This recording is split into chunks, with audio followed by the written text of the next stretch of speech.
said was when the conversation at that conference transitioned into a conversation around formative assessment, he quickly realized several things. First of all, he said he realized that the teachers of most of the other industrialized nations of the world, studied formative assessment a lot more in their pre-service training.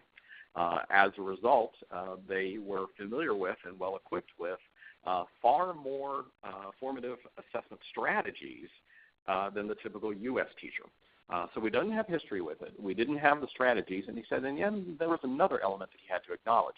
There is something about us as U.S. educators that is not quite as comfortable spending time in the formative assessment sandbox as some of our international peers.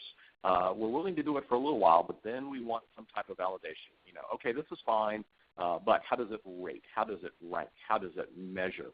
And so, again, there's some challenges to us. To begin to drill in, I want to spend a little bit of time, as much time as we can today, delving into the strategies. We saw the slide earlier for the William and Black meta-analysis. And I will point out, Dylan's name is spelled with a single L, though it's pronounced William. He's Welsh. And if it had double L's, it would sound totally different.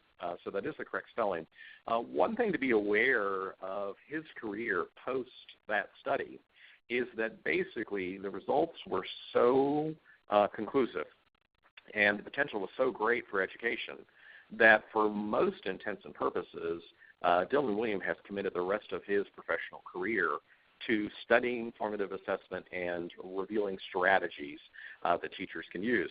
In doing that, in most of his works, he outlines them using the organizer that you see on the screen that basically says all of the strategies that he's trying to help us master fall into one of these 5 categories. So clarifying and sharing learning intentions, engineering effective classroom discussions, questions, and learning tasks, providing feedback that moves learners forward, activating students as owners of their own learning, and activating students as instructional resources for one another.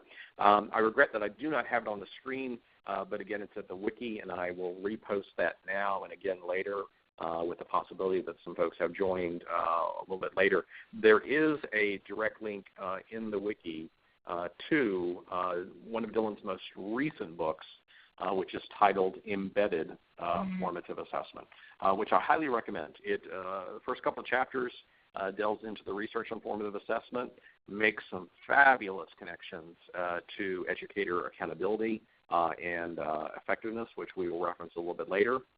But then basically the rest of the book unpacks the strategies in a quick little discussion of what is one of the 5 areas he's talking about, and then suggestions on how to operationalize the ideas. At the end of the book, there's a table that lists a total of 53 specific strategies that are recommended in the book.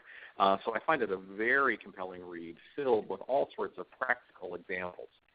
Now, again, we're doing in a webinar format a very condensed version of what I would spend at least a full day just beginning with an audience. So we won't have time to delve into each of these areas, but I thought we'd explore just a few of